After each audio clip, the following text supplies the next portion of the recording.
Gary Devenney, partner of the late Fiona Brady, who has sadly died of skin cancer, has set up the Fiona Brady Foundation to bring more awareness to this form of cancer and empower communities through skincare education and prevention initiatives. Gary, hello, welcome to the show. And very first up, very sorry for your loss. Thank you very much. Great to be here, Phil. Thanks for joining us on the programme today to talk about something that probably needs talked about a little bit more, don't you think? I do. Considering it's Skin Cancer Awareness Month this month in May, so it kind of tied in quite nicely with us launching the foundation. Yeah, and tell us Fiona's story. So Fiona was originally diagnosed with skin cancer in 2018, and she had a mole removed in the left side of her abdomen, and then her lymph node removed from the left armpit. So that sort of was over a 3-year period, and then in 2021 she got the all clear. Unfortunately, in September 23, it came back and we learned that it was terminal at that point. Mm-hmm. And that must have been a massive shock for everybody, wasn't it? It was, yeah.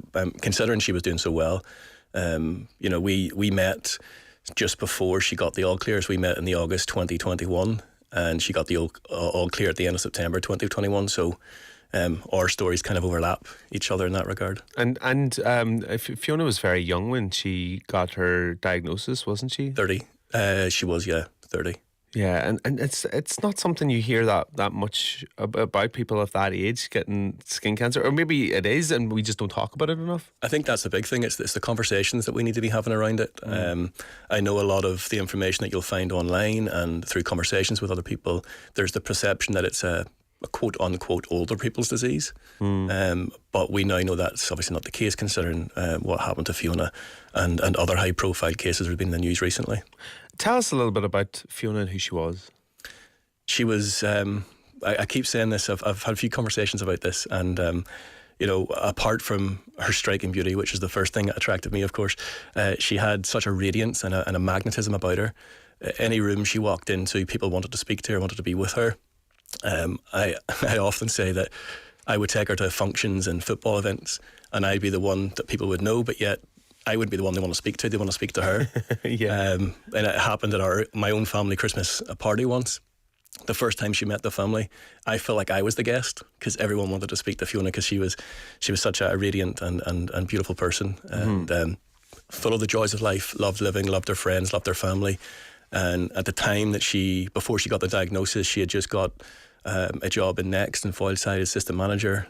Fashion was her thing. She loved it. And things were going quite well for her at that point.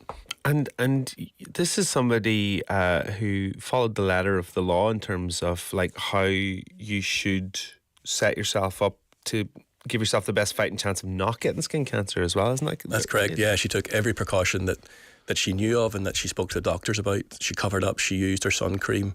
She never sat out in the sun that long. She didn't sunbathe as such. Didn't use sunbeds. She was very, very cautious. And in that respect, if that can happen to her, someone who was so cautious, there is the chance that it happened to others. So we need to be aware of that. It is scary like that. And I almost when I'm on, say, on a holiday, or maybe not as much here as maybe when I'm on holiday, I see people out sunbathing, and I almost like think of it as the same way as like smoking 20 cigarettes or something. Like, it's not giving yourself much of a chance, is it? That's correct. And I think if you look at what the government have done recently around that, so they're looking at reducing the smoking, putting smoking ban in, I think, from kids from 2009 births going forward, to try and sort of push out smoking as a habit. So, yeah. We need to be doing more, I think, around that skin cancer awareness as well. So yeah, no, definitely. And this is something, it's a hard topic for a lot of people to talk about, because the word cancer, it's something that is affected every family in some description at some stage will associate with it. What point was it that you thought, I'm going to do something to bring awareness, and when did the conversation around a foundation arrive? Yeah, so Fiona's sister Roisin put a post out on Instagram. I think it might have been at the end of April, start of May 2024.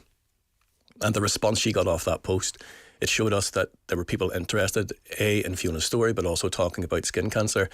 And from the back of that, then we spoke to the Derry Journal, we spoke to Belfast Live, Irish News, and this was all off the back of just an Instagram post. What was the post? So Roisin was just talking about Fiona's story and her journey through cancer, and the fact that she passed away from skin cancer, and not enough people were talking about skin cancer. And as I said, that led on to all of that. Ended up on 2 UTV interviews as well. So it kind of sprung in us this idea that people are interested in this conversation. We need to do more about that. And then Roisin and I had spoken about trying to keep Fiona's memory alive, and how could we do that. And I think it was the most obvious answer was to create a foundation to spread that awareness, because of the response we got originally from that Instagram post. And the foundation is really there to help people basically draw awareness to it, to even catch it early if there is. That's correct. If there is signs of it. Yeah. Like, what were Fiona's signs that she was becoming ill? So if you the first time, 2018, it was a change in her mole on her left abdomen. She noticed that it was changing, had all the telltale signs, I guess. It was changing shape, it was changing size and colour, and she was quite worried about it. And she'd been to the doctor previous to that, and the doctor had said to her, make sure you keep an eye on it. So she was doing that. And when she seen those changes happen in sort of 2018, that's when she took action and then obviously got the diagnosis.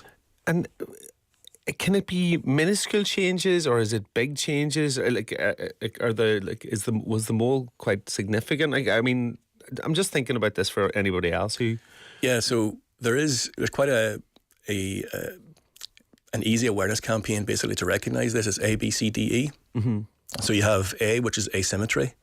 So if half of the shape of the mole is different to the other half, that may be a sign. You have borders, so the irregularity around the outside of the mole. It could be a different shape, or it could be ill-defined.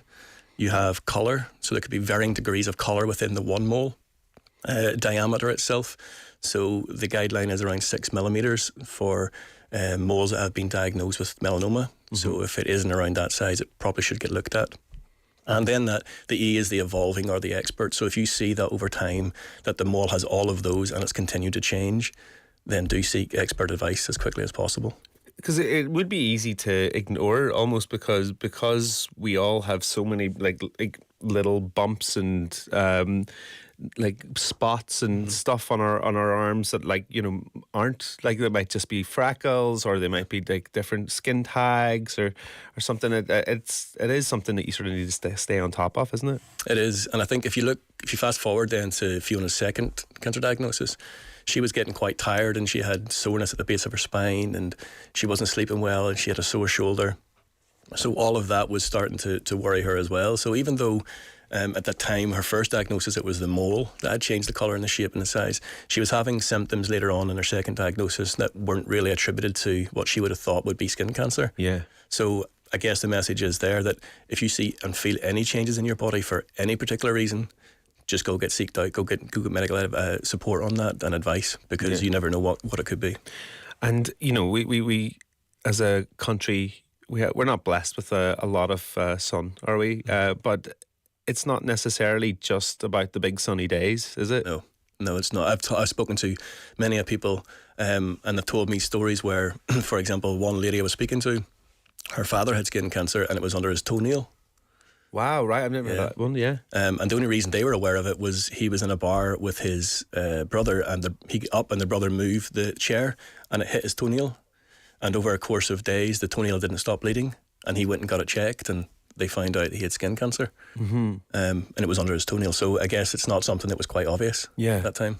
And like this is obviously a massive topic that you're putting a lot of time and effort into. Like, do you feel that you've become a bit of an expert on the... An expert, I'm not sure, but I'm trying to educate myself as much as possible. Obviously, it's a big field and there's a lot of information to take in. And I mean, I have no medical knowledge or education in that regard, just life experience along with Fiona. Sure. To try and share and create that awareness. And it's been quite nice, the fact that we launched on Friday in terms of social media.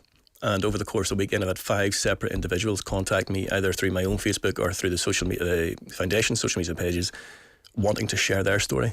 Oh wow, and that's crucial, isn't it? To really get the message out there. Where can people follow you and find all of this on social media? Yeah, so on social media, the Fiona Brady Foundation on Facebook, and also on Instagram.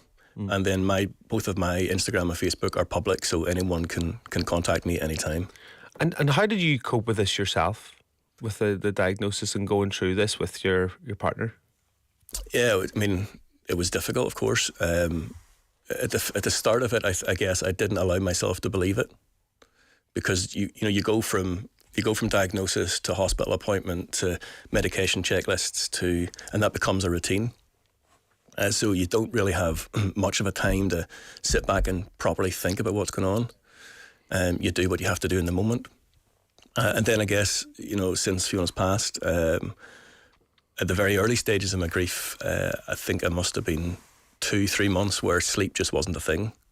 Just you can't close your eyes at night without seeing something or hearing something, and it was very, very difficult. And that's where I learned sort of to write my thoughts on paper, and that eventually then became poetry as we went on. But I guess that's one of my biggest lessons as well, is that everybody grieves differently, and there's no right or wrong way of doing it. And if you are surrounded with someone, or someone has passed away close to the family, and you're thinking that you're not grieving properly, in inverted commas, then get that out of your head, because everyone has their own way of doing it. Everybody's got their own way, isn't it? Like some people just bury their head in the sand and just pretend it hasn't happened. Other people really need to speak about it and get it out. And as you said, journaling, or writing poetry in your case was very helpful. We'll talk about that now. You've written a book of poetry with another one on the way. Yeah. Tell us a wee bit about it. So as I said, it came from trying to understand thoughts and feelings and not being able to sleep. And during lockdown, I had started journaling, and I kind of fell back into that when I couldn't sleep. And at no point did I ever think that I was writing anything that anybody was going to ever buy or see or read. It was just kind of a way of getting it out. And I posted a picture of Fiona shortly after she passed with a little poem that I'd written about the 10th of October 2021, which was the night I kind of felt that I fell in love with her. And it was a beach fire in the beach and in Portrush. And I put that up with a picture, and a friend of mine texted me and said, more people need to read this. And I thought, well, there must be something in it. So I just started the Instagram page, and it kind of spiraled from there, really. And are your poems on your Instagram page as well? So at the minute, I Talk to Trees is the Instagram page. The name of the book is I Talk to Trees. And at the minute, I'm in the middle of a 100-day challenge where I set myself a challenge to record a poem for 100 days. So I'm on day 58 today. So does that mean you've written 58 poems, or? I don't know how many I've written, but I think it's north of 1,000. Wow, that's a lot. So there's 870 on my phone. I can see the notes. 870 on the phone, and then anyone who's seen the folder that I have, it's quite sizable. And has that got you into poetry in other ways, like reading other people's poetry, or were you into poetry before this, or is this something that spawned from Fiona's passing? I wrote a little bit in lockdown, and I worked with the Zachary Geddes Break the Silence Trust in Coleraine. It's a mental health charity, and we done a little piece where we got 10 actively suicidal men, and we talked about their story and used poetry to try and portray that message. But then nothing ever, not a lot since then. And Fiona did read bits and pieces, and I always tell the story where if I'd written a poem and I showed it to her, she would say, change this part, I don't like that part, change that. But I did write one, and she didn't say anything. She just handed the phone back. No notes? No notes, no. So I took that as a good one. Yeah. And it ended up being the one that I read at her funeral. And so that kind of just went all from there. And the book itself, I performed a piece in January 25. There was an editor in the audience, so things just seemed to connect. She asked me after the gig if I had any more, and I said yes. And then the book was kind of a accumulation of that since then. Amazing. If you feel comfortable, would you like to share one with us on the radio today? Yeah, sure. I'll share with you Further Down Ward. It's the last poem in the book, and it's kind of anyone who's been in Ward 50 in Altnagalvin will kind of relate to it, I guess. The staff in there were fantastic, absolutely brilliant, and made Fiona be very, very welcome. And this is a poem that kind of came from our experience there. 3 days after Christmas, pain uncontrollable, stomach a pincushion, constellation of bruises, syringe driver counting cries as moon hides behind sun with sleep inside deep pockets. Which god created such torture? Tonight, stars close their eyes, quilts of black ceiling in balms or combined shape. Further down ward this time, buzzer over door, odd red, do not enter. Sick of sight of doctor's notes. Should I read or ignore truth? I cradled your weight, tuck knees behind yours. You tell me to squeeze tighter. Tears fall into hair as I bury face in ginger locks. Soon, cold toast for supper. Blue glare of laptop lights up your face. I pause. Hold those wide eyes in mine and wish this not to be. Rain knocks politely against window, separating us from the world. Thank you. Thank you so much for sharing that. That was wonderful. And so, like, you really painted the picture of something that I'm sure a lot of people who are listening to the program have had to go through. How transformative is that to you when you read that? Does that bring you back to the moment? Yeah, I think anyone who's been in hospital with their partner and they've watched movies on laptops on Netflix will get the ending of that poem. We done that plenty of times, and we used to always joke that our Fiona's room in Ward 50 was our little 5-star hotel. Like, we kind of joked about that. Fiona had a really dry and really direct sense of humour, and so we made jokes about those kind of things quite often, and that brings me straight back there. And I guess that with the book being out there, with the launch of the foundation, and having people read these poems, it's a form of awareness, because they may know someone, or they may be speaking to someone who you're telling them a story, and if they've read a poem that relates to that, it might bring that to the fore more often for them, and they may then understand what other person's going through. Yeah, and it works as a great coping mechanism as well for yourself and for her, Fiona's family, and for anybody who's gone through something as life changing as that. And the Fiona Brady Foundation, it launched on the 1st of May. Yeah.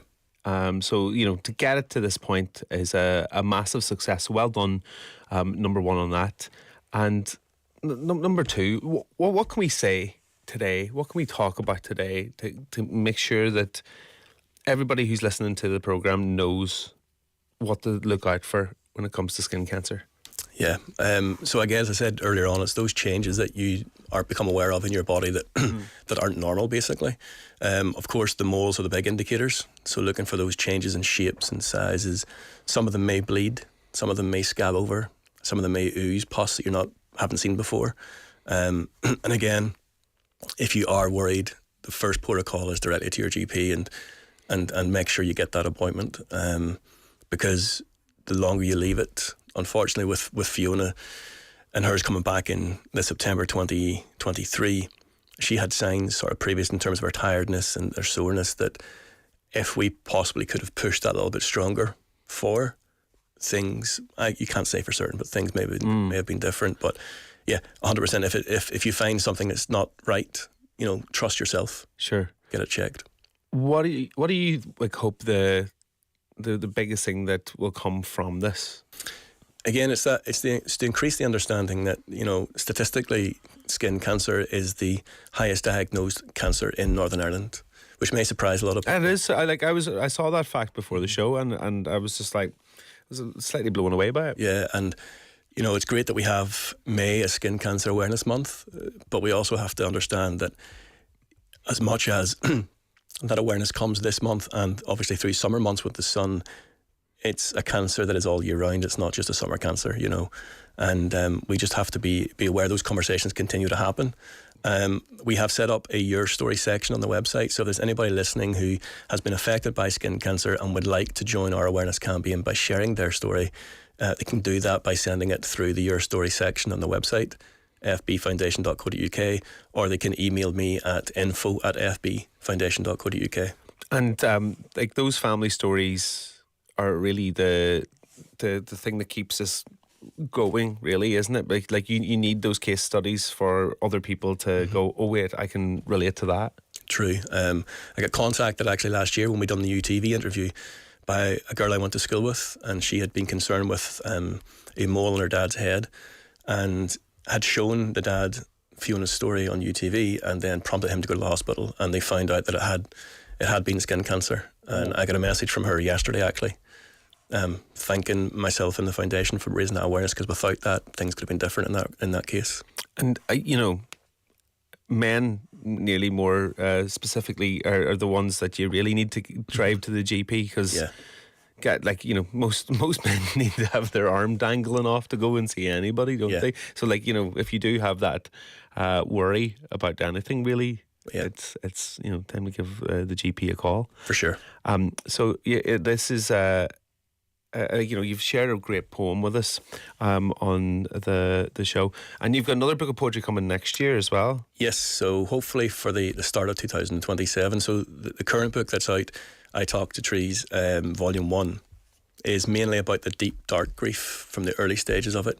And then in January 2027, it will be Volume 2, which is more about love and how we met, and kind of how that whole thing grew over those years we were together. Mm-hmm.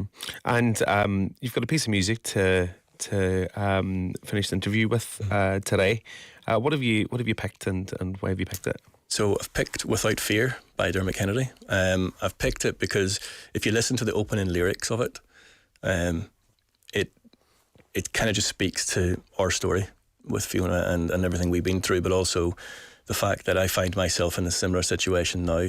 I'll not spoil the lyrics for anyone who's going to listen to it, but it's quite deep and quite meaningful. And Without Fear, I've actually got the lyrics tattooed on my arm. It's kind of this idea that Fiona, she battled through her cancer journey without fear. She was resilient and she stood up to it. She was strong. I think a lot of what she was going through, she hid from us as a family to keep us strong. And I think that speaks to the type of person she was. Yeah. Listen, thank you so much, Guy, for coming on, sharing your story, for sharing Fiona's story, and good luck with the Fiona Brady Foundation as well, which can be found fbfoundation.co.uk, and of course on social media as well. Thanks for coming into the programme. Thank you for the opportunity. Really appreciate it.